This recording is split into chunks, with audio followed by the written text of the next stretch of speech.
Hey everybody. Okay, we're back for the second episode. We're in the eyes of Kokoro now. And this is after the plane crashed. Okay. I slowly opened my eyes. An unfamiliar ceiling, the scent of a freshly washed pillowcase. Everything around me seemed different from the norm. It was a bizarre feeling like I had never experienced before. A feeling that something was wrong, but I couldn't quite tell what. Where am I? It looks kinda cozy. I turned my head and looked around. Some sort of room. A bed beneath my body. That's about all I could figure out. Everything else remained a mystery to me. I gathered all my strength and tried to get up from the bed I was lying on. Intense pain immediately shot through my body. Ow. I couldn't even understand where this pain was coming from. Every joint in my body, my muscles, my insides, all of them were crying out in excruciating pain. I writhed in agony. どうしたの？ちゃんと寝てなきゃダメじゃない。The door opened and a woman rushed into the room. She knelt down and gently helped me back into the bed.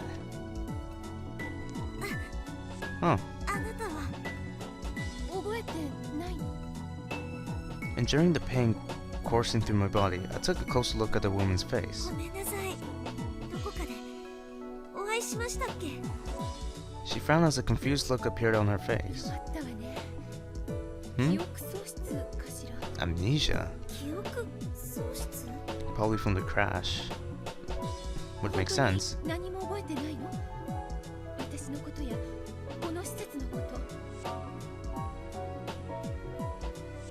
I took a good long look at the woman.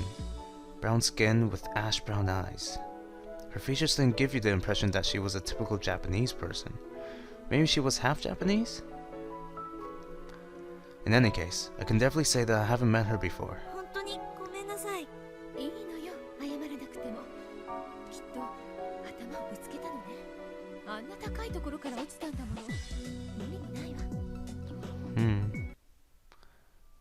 Falling? Like... I shuddered ran down my spine as the word left her mouth. The buried memories resurfaced one by one as a myriad of images ripped through my mind. The plane filled with agonized screams, the terrible explosion, the scorching crimson flames, the thick black smoke, and that tiny palm I held in my right hand. The palm pleading desperately for my help. Right, falling from the plane, I'm like, wait, what if it's talking about the other protagonist? What's his name? Satoru? He also fell. Wait, that's interesting. They both fell, you know, but Kokoro fell in the plane while he fell off a tower.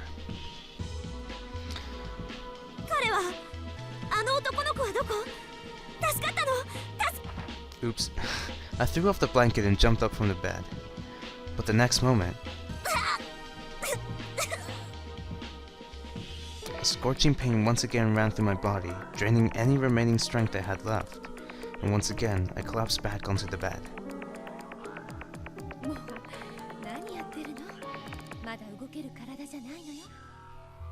That look of hers, filled with love and affection, reminded me of the Virgin Mary. And gentle smile, so kind, so beautiful. A smile so charming, it even made me slightly jealous of her. She carefully tucked me back into bed. Amazingly, when the palm of her hand touched my neck, the pain and anxiety started to subside.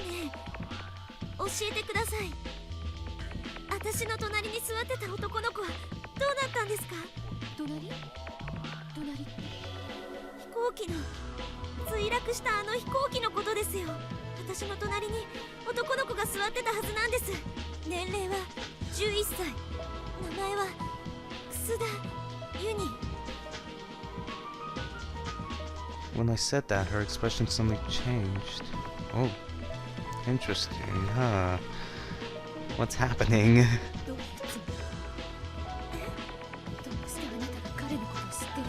What? Oh gosh, things are getting confusing. 私の後ろに座ってたのが須田ユニっていう男の子で。いい加減にしてよ。 Oh, okay. あなたたち一体何を企んでるの？ What the... Plotting? You people? I couldn't understand what she was saying. When their eyes met again, her expression had become cold and stiff as she stared at me sharply. There was no longer any trace of that Mary-like countenance to be seen anywhere on her face. 何者？ここに来た本当の目的は何？ Why am I here? That's what I like to know. Oh. But who am I? Well, at least that's one question I can probably answer. I was intimidated by her coercive attitude, but I was able to lift my body and start talking to her. 私の名前は冬川心。墜落した飛行機に搭乗していた乗客のうちの。 Before I could finish, a strong slap flew across my cheek. What? ふざけないでよ。冗談にしても程があるわ。 Oh, what's happening here? The woman's voice had become hoarse. Fingers and hands shook as if anger that filled her to the brim had finally boiled over. I was dumbfounded with no idea as to what was going on. Just what had struck a nerve with her? Was she hurt by something I said? なるほど。手の込んだことするわね。さっきから妙な言葉遣いをすると思って気になってたんだけど。要するにそれも演技のうちだったんだ。笑わせないでよ。霊媒師かシャーマンにでもなったつもり？そんな三文芝居で遠回しに探りを入れるぐらいだったら、はっきりと単刀直入に聞けばいいじゃない。あなた何もかも知ってるんでしょ。 The heck? I'm as confused as Kokoro right now. I boldly opened my mouth. 多分あなたは何か勘違いしてるんだと思います。お願いだからそんな白々しい演技はやめて。演技なんかしてません。じゃあどういうつもりなのよ。なんで冬川心なんて名前を。 Huh? だってそれは私の本名だからです。 Are we somebody else? 私は救命艦女子大3年の冬川心。稚内へと向かう飛行機に乗ってる途中で事故に遭遇して。やめて。あなたが冬川心なわけないでしょ。 She declared firmly, face distorted in agony, tears of desperation welling in her beautiful ash-brown eyes. でも As I was still trying hard to hang on and gather my own strength, she hit me with something I had in no way expected. 死んだ人間のふりなんかして何が楽しいの？ What the heck? え？ Who are we then? Ugh. この後に及んでまだとぼけるつもり？冬川心という女の子はもうこの世界には存在しないの。彼女は死んだのよ。もちろんあなたもそのことを知ってるはず。そうでしょ。 So I'm guessing we're somebody else? Or maybe... we're in the future? Did our consciousness just go in the future to somebody? No. Or... oh gosh, I don't know. そんな。 Dead? What did she mean by dead? I was right here, wasn't I? I was still alive, right here, right now, wasn't I? Go look in the mirror. I was pretty certain I was still alive, but why would she make up a lie like that? Yes, a lie. She must have been lying. But even as I thought that, no matter how hard I tried, I couldn't fight off the chill creeping up my back. I couldn't find a single word to say. My mind went completely blank. とにかくあなたが何を企んでるのかはまだわからないけど、どうせ騙すんならもっとうまくやってほしかった。 Leaving me with a look of disdain, the woman walked toward the door. それから一つだけ言っておくけど、 She stopped at the door, then turned around and continued. 今さら計画を取りやめるつもりはないから邪魔しないで。 Oh, wow.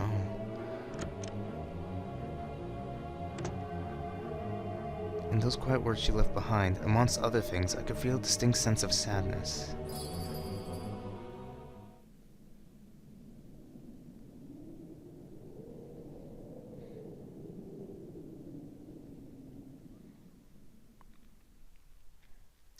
closed-off structure. Oh, we're still Kokoro, okay. After the woman left the room, I became lost in my thoughts. There was a lot of things I wanted to think through. However, I didn't know where to start, and I definitely didn't have enough information to make sense of it all. I don't know anything yet. Where am I? Is Uni safe? Who is that woman? If I ever wanted to find out, I couldn't just stay here, alone with my thoughts. I dragged my injured body out of the room. The scene in front of my eyes was quite surprising. A barn and dining table and a set of rather uncomfortable-looking chairs. Looking around, I noticed an induction cooker and a deep sink. Yeah, looks pretty nice. Designed to explore further, I enter a sizable open-plan living area. A sofa of clean, simple design stood in the center, and a huge plasma screen took up the wall. A spacious room with a high ceiling and a window. At first, it gave off an air of freedom. Its straight, sharp lines, however, make you feel a sense of tension and strain there. There are no signs of life in this living area, nor is there any warmth. I hadn't expected to see hospital trolleys everywhere, but it seems like I was mistaken. Now that I think about it, I haven't seen any medical equipment since I stepped out of the room I woke up in. This place isn't a hospital. But if it is in the hospital, what is it?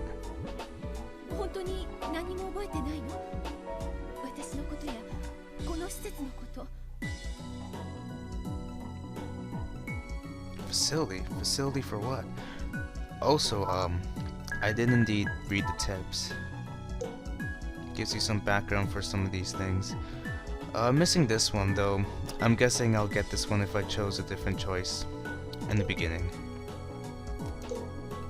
But yeah, I read them off screen. I might read them on screen at a later date. Like, I'll read them on screen after I finish this chapter. Like, I just read them I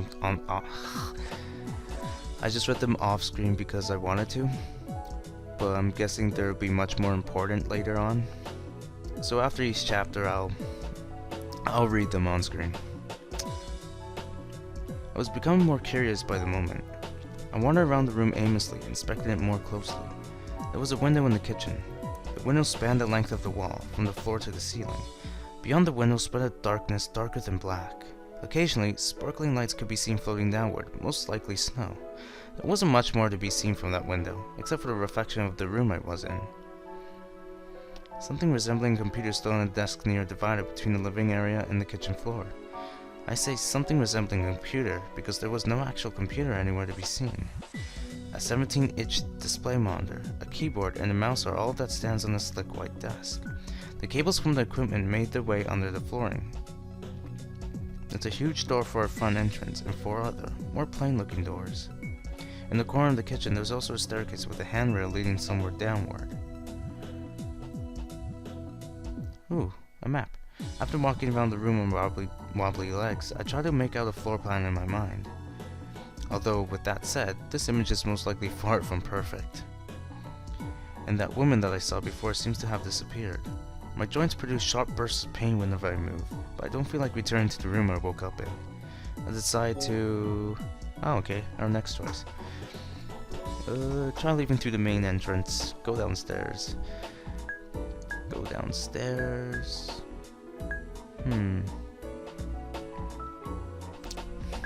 I'll try leaving through the main entrance. I want to see if I could go out through the main entrance. The door didn't have a knob or any sort of handle attached to it. It must have been an automatic door, but a very peculiar one, unlike anything I've ever seen before.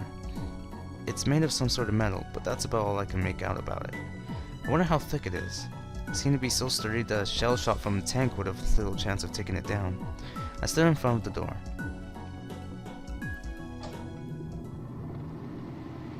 Did it open? Oh, it did. What spread out in front of me when it opened was an image of hell in black and white. In the whirly plumes of snow, countless snowflakes were madly racing past each other. As I thought, the sparkling particles of light I had seen through the window earlier were indeed crystals of snow, but I had no idea that it was coming down this hard. All that was reflected in my eyes were the countless white particles in the darkness between them. It was already impossible to see anything more than a few meters away. The harsh, freezing wind felt as if it would blow through me. My cheeks and neck felt as though they were being cut by countless shards of glass. Ow. It became impossible to breathe. The chilly air was so intense that I could feel my lungs and trachea choking on it as it made its way through them. I felt that if I stayed here for even 3 seconds more, I would surely die. I'm pretty sure that wasn't even an exaggeration. Panic-stricken, I turned and started back toward the building. Oh wow.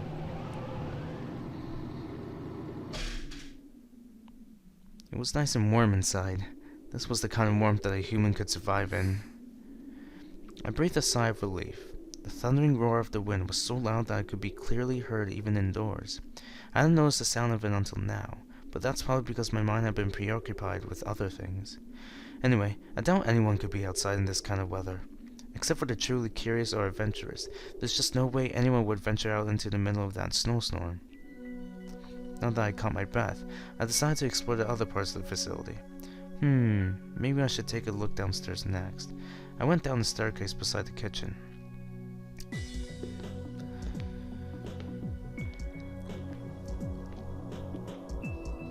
Apparently this place is being used as a storeroom.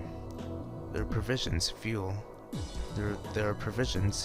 fuel, medical supplies, miscellaneous daily supplies, all sorts of equipment, and so on, evenly spaced and neatly placed on the shelves. There's a bare pipe stretched across the ceiling. There wasn't a single window in the concrete walls. If this is the basement, then that would mean the floor I was just on was the first floor. But then again, the door leading outside should have made that obvious. I heard a sound like a groan coming from somewhere. A low, mechanical tone that shook me to my core. I didn't know what the sound was. Ignoring it for now, I slid into the spaces between the shelves as if weaving myself through a crowd in rush hour.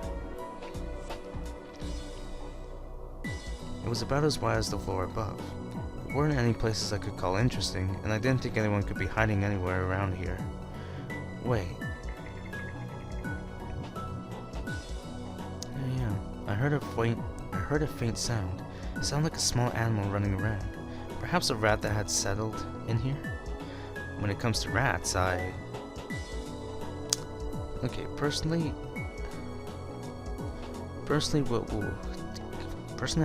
I can't handle rats. They're pretty chill animals, you know.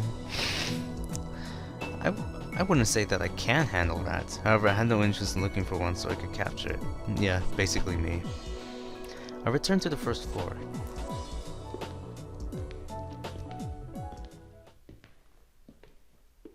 But before I could finish climbing the stairs, I felt someone's presence. As I glanced out from the kitchen, I saw the figure of a girl sitting silently in a dining chair. Oh, her. The girl had her head bowed. I couldn't make out her face from here, but I was pretty certain it wasn't the brown-skinned woman I met earlier. I tried to loosen up. Calling out, I approached her. The girl showed no reaction. She merely sat there without moving a muscle, as if she had been carefully placed there by someone, like a figure at a wax museum. I stood right beside her and bent over to take a look at her face. Oh, of course, Kokoro would recognize her face. I gasped sharply and jumped back. I dashed back to where the stairs were. Misstepping, my foot slipped. I gripped the handrail for a moment to regain my balance. My other hand was already covering my mouth. If not for that, I think I surely would have screamed. That's impossible. Why? Why was that girl in a place like this? She turned as delicately as a ballerina to face me. There's no mistake. The girl in front of me was unmistakably her. That girl who had murdered 12 innocent people in a hospital in Awazumi City. Inubushi Keiko. There's no way I could possibly forget that face. As if to say hello, Inubushi slightly nodded her head. I awkwardly returned a nod. I have to say something. I knew exactly how I felt, but it seemed as if I had completely forgotten how to speak out loud. Such situations are often attributed to a lump in the throat or the lips becoming too dry. But this was different. I had literally forgotten how to utter a word. In front of my eyes was the murderous monster, the serial killer who had single-handedly rewritten the definition of crime in Japan. I felt that if I were to let my guard down for even a moment, I could easily become the 13th victim. My heart was pounding hard, and my skin was tingling as if an electric current were running through it. The awkward silence continues, and Ibushi kept staring at me expressionlessly. Her face was devoid of any emotion. It was hard to tell if she was thinking anything at all. I tried to hide my panic behind a calm smile. I don't think I was much good at it. Both my cheeks became stiff like plaster. Then... oh, she smiled. The girl returned the smile. It was a very natural, sincere smile. I thought it was safe to let my guard down a bit. Of course, not so far as to let her read me like a book. But after seeing such a gentle smile, there was really little I could do. Although my reasoning was trying hard to build up a strong, impenetrable wall, my instinctive curiosity took the best of me. I was climbing over the protective wall and taking a step forward into danger.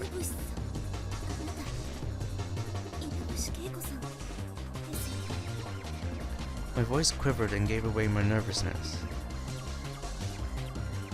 The girl stayed silent, as if she didn't understand what I just said.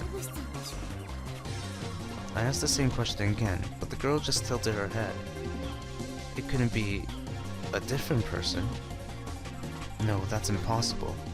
She looked exactly like a girl from the photo in the file.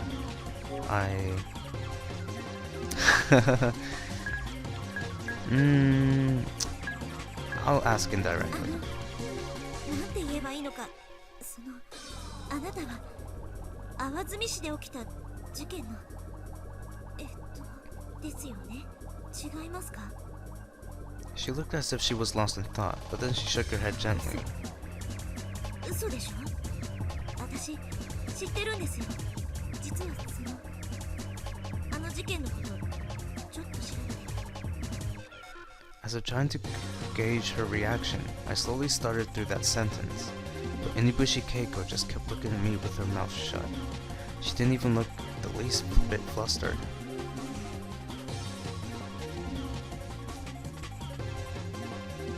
She tilted her head as if in wonder and gave me a quick glance, then averted her gaze.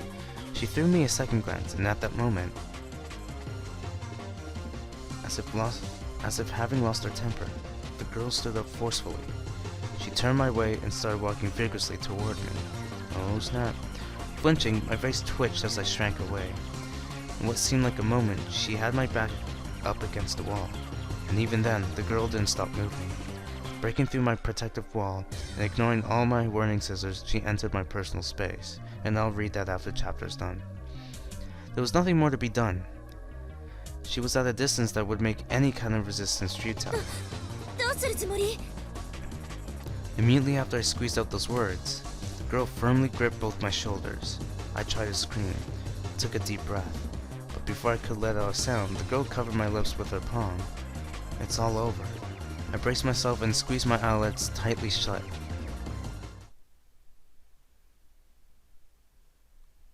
Nothing happened. Timidly, I opened my eyes. Oh, now that I look carefully, her face looks as if she's on the verge of breaking down in tears. Her moist pupils seem to be eagerly appealing to me for something. Just what is this supposed to mean? I didn't know what was going on, but at least I didn't feel any danger or hostility. My stiff body slowly regained its power to move. At the same time, the girl removed her hand from my lips.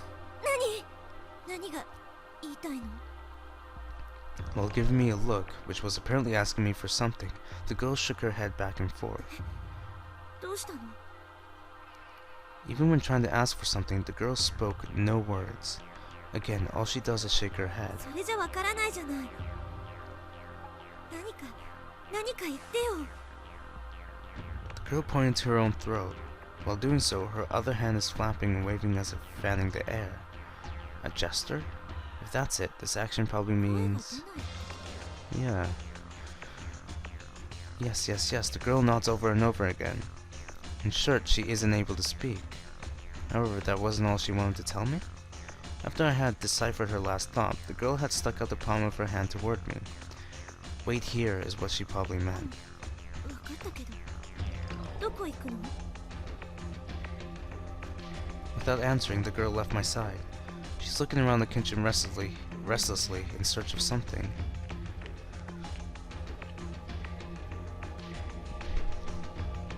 Excuse me. Suddenly, looking as if she had found something, she ran to one of the doors in the four corners of the room. The girl's figure disappeared behind the door. The door was to the right of the main entrance, the closest to me at the moment. After a few moments, the girl jumped out of the doorway. Looking confused, she beckons me over. 何かあったの？ I rushed over to her. Ow, ow, ow, ow. The pain I had forgotten about was most likely coming from my limping knee. Somehow, rallying my strength, I managed to reach the open door. The girl went inside, as if calling for me to come with her. There was nobody inside the room beside us. After I had glanced around the room, Inubushi Keiko tilted her neck as if to point at something. She had a black felt-tip pen in her right hand and a size A6 memo pad in her left. She had most likely found them somewhere in this room. She pushed the memo pad against the wall and started to write with the black felt-tip pen. Before she finished writing, I took a peek at the lines she had already scrawled on the page. I could make out the following. There are a lot of things I want to tell you, but before that, look over there. あそこって With the tip of the pen, she pointed to the corner of the room. There was nothing that felt particularly special about that area. Stretching, she held the pen high. The tip of the pen pointed toward a bed on the other side of the room. Was she trying to say there was someone hiding over there? Feeling uneasy, I advanced toward the back of the room, following her directions. I went around to the side of the bed, facing the window, and stopped. It was at the moment something wiggling jumped into my field of vision. Instinctively, I turned my head toward it. Yuni?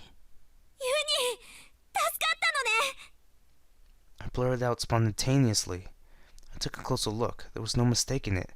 Sitting in front of me was Yuni, the boy I'd been searching for so desperately. Wrapped in a blanket, Yuni sat crouched in the narrow space between the bed and the wall. 大丈夫どこも怪我しなかった As I knelt down in front of him, I put my hands on his shoulders. What my palms felt was real. He's alive, right here and now. I gave thanks from the bottom of my heart for this blessing. My heart was racing from the joy of our reunion. A feeling of excitement ran through my body, powdered by the hot blood charging through my veins. I could no longer hold myself back. My body rushed towards him. I wanted to hold him tightly in my arms. But... oh, him too? Ugh. Then who are we? That one word escaping from his lips stopped me dead in my tracks. 誰ですかどうしたのよユニ私よ私覚えてないのあの飛行機が墜落した時隣に座ってたじゃない My voice was high and shrill with confusion. Yuni's hollow, lifeless eyes were staring off somewhere. They appeared lost, not focused on anything in particular. 人違いじゃないですか。僕、あなたのことなんて知りませんけど。そんなでも君は楠田ユニくんなんでしょどうして僕の名前を。だってそれは I swallowed the words I was going to say, stopping in the middle of my sentence. I suddenly realized something. This situation, this conversation, they were all too similar to those which had taken place a short while ago, in that hospital-like room with that strange, moody woman. So, nobody knows who she is. Except Keiko. I don't know if Keiko knows who she is, but Keiko knows... I don't know. How do I word this? Okay, Keiko knows something. You know, and she's kind of assisting Kokoro's confusion a bit by making her even more confused.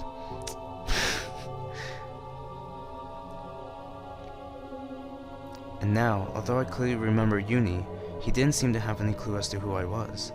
Although the roles were switched, the situation was basically the same. Now that I think about it, the woman's expression only changed when I mentioned the name Kusuda Uni. And now the person right in front of me was also questioning me as to why I knew his name. What the heck is going on? Was it a bad idea for me to admit I knew Uni, I wonder? I looked at him again. His eyes were pointing somewhere behind me, as if they were staring at something far away. His expression was void of all emotion, like that of a faded and dried up doll. In my head, I could still remember how he had played so innocently and cheerfully with a doll, a small plush bear. I felt as though I've just lost something incredibly precious to me. 忘れちゃったんだ。だけどその方が幸せかもしれない。幸せ？あの機内で起きたこと、私だって記憶を消したいぐらいだもん。ちょっと待ってください。さっきから言ってることがよくわからないんですけど。僕忘れてなんかいませんよ。あの飛行機に乗った時のことから。What? 落ちた時のことまで全部覚えてるんです。It took a while for me to digest his words. In short, what that meant was, he didn't remember everything but the flight and the crash. However, he had no memory of とに me. かくあなたは何か誤解してるんだと思います。 Misunderstanding? I'm pretty sure I could have gotten anything mixed up. I was very certain I knew Uni. 聞いてもいいですか？ My thoughts were interrupted by his 他 whispering. の人たちはどうなったんですか？あなたもあの飛行機に乗ってたんでしょ？ I was unable to speak. The confusion had left me at a loss for words as it was. Needless to say, his question didn't make things any easier for me. My memory stops at the point just before the crash. I had probably lost consciousness from the immense impact. When I came to, I found myself on the bed in that strange room. そうですか。 He seemed to have made sense of something simply listening to my silence. His lips trembled as he mumbled something. He went pale, his expression clouding over. From his pupils, large round teardrops started to form and shake haphazardly, sparkling in the light. It looked as if he hadn't lost any of his emotions after all. He had just tried to seal them up and seal it up deep in his heart. ごめんなさい。何か分かったら教えてもらえますか？実は僕、ある人を探してるんです。心って名前の人。 Oh gosh. 名字は確か冬川だったと思います。 I couldn't believe my ears. My body started trembling nervously. I tried to calm myself down at first, but then realized I had no control over it and simply gave in. So it wasn't just a dark-skinned woman who was acting strange. Even Uni didn't recognize me as Fuyukawa Kokoro. To have my whole existence simply denied like that was frightening, to say the least. どうしたんですか？ Uni asked in a delicate voice. I am... Gosh, that's only gonna create more confusion if I tell him I'm Fuyukawa Kokoro.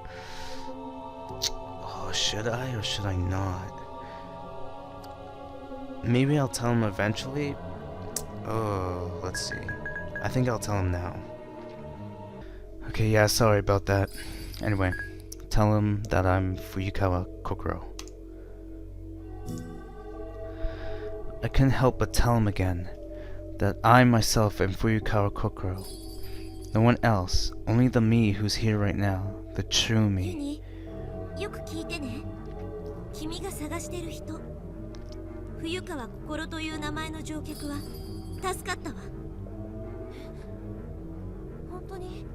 うん。じゃあ、ココロンは生きてるんだね。今どこにいるの？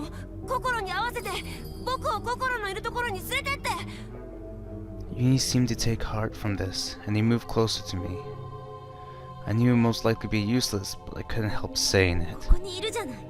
冬川心はここにいる。私よ。私が心なの。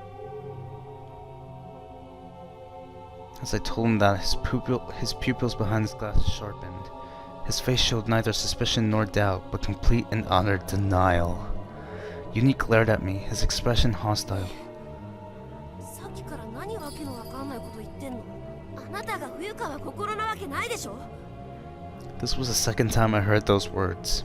As expected, he didn't slap me or anything, but his sudden change of attitude pointed to the fact that that was the least of what he wanted to do right now. 多分そういうんじゃないかと思ってた。でもこれは事実なのよ。私は誰が何と言おうと間違いなく冬川心なの。そっか。僕をからかおうってつもりなのかもしれないけど、そうはいかないよ。そういえば伝えるのを忘れてたね。心の性別は女性なんだよ。Oh.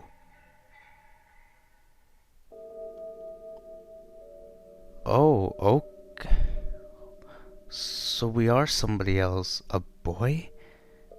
Uni now had a triumphant look on his face, the meaning of which I didn't quite understand. だからそういうことさ。あなたはどっからどう見ても女性とは思えないし、言葉遣いをちょっと変えたぐらいじゃそんなことはごまかしきれないよ。僕を騙すんならせめてそれらしい格好をしておくべきだ。 What the heck? Wait, what if I know our two protagonists are connected. What if our minds just kind of switched? Right now, what if I'm Satoru? Look the part? Now that you mention it, it had come to my attention that ever since I've woken up, I hadn't had a chance to even glance at myself in the mirror. Oh my. What if we're actually Satoru, but with Kokoro's mind? I was wearing clothes I didn't recognize at all. And it wasn't just my clothes that seemed alien to me. The 10 brutish fingers, the well-defined blood vessels crisscrossing the back of my mind, the rugged silhouette. I ran my fingers through my hair, only to notice that its length and texture didn't feel like mine at all. Still not grasping the situation, I swallowed hard and turned to Uni, almost crying out. ねえ、鏡持ってたわよね。持ってるでしょ。ポケットに入ってるはずよ。なんで知ってるの？いいから早く貸して。 Still confused, Uni quickly took out his folding mirror. I quickly snatched it and stared at it intently. どうして。 Oh, yes, we are. Oh, sorry if that was kind of loud. Oh, we are Satoru. To say I was astonished would be a gross understatement. Reflected in the mirror was the face of an unfamiliar man. こんなの私じゃない。 Oh, wow. 私じゃない。私じゃない。私じゃない。私じゃない。 Even if that's the case, why are we still hearing Kokoro's voice? We should be hearing Satoru's voice. The inside of my head is probably because sorry if I stopped this mid-sentence. Probably because that's the way she hears herself. Not through Satoru's vocal cords, but through her own mind. How she sounds. The inside of my head is spinning, mixed, shaken and blended by the confusion overwhelming me. I need to see my face. My movements, disfigured and distorted, are reflected almost perfectly on the face of the man in the mirror I'm holding. なんなのよ、これ。どうして。なんでこんなことに。 The eyes of the man in the mirror bulged like a lunatic's. He was looking straight into my eyes. I couldn't bear it anymore. I violently clamped the mirror shut and threw it against the wall with all the strength I had. I fell to my knees, letting out a low moan. My nerve endings had gone dull, senses numbing, all my thoughts thrown into pits of chaos and assaulted by raging doubt and uncertainty. Who is that man? Am I that man? If that's me, then where did the me I used to be go? Who am I? My mind or my body? Which one is the real me?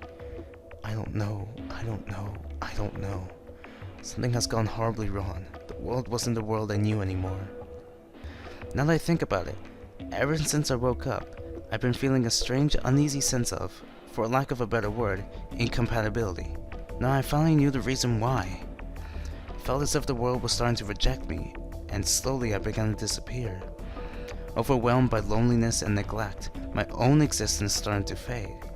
Anxiety took over. Everything that I am was replaced by fear, which made me want to scream out in desperation. 助けて。誰か私を。助けて。 I lost consciousness.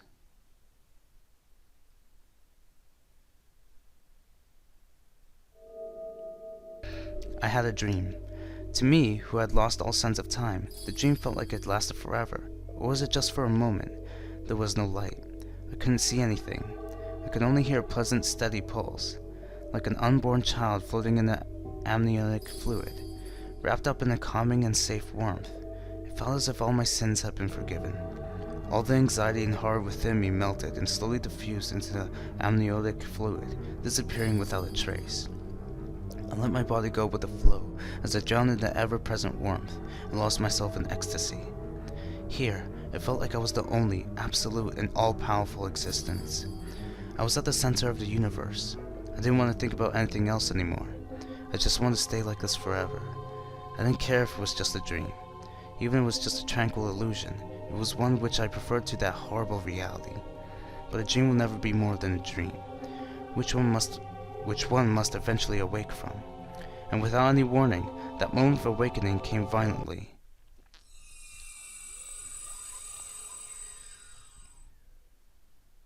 I was forcibly dragged back into reality, bursting out of the empty space. Without enough time to give even a baby's first cry, I was born into a new world. ここはどこ？ In front of me was a small square glass window.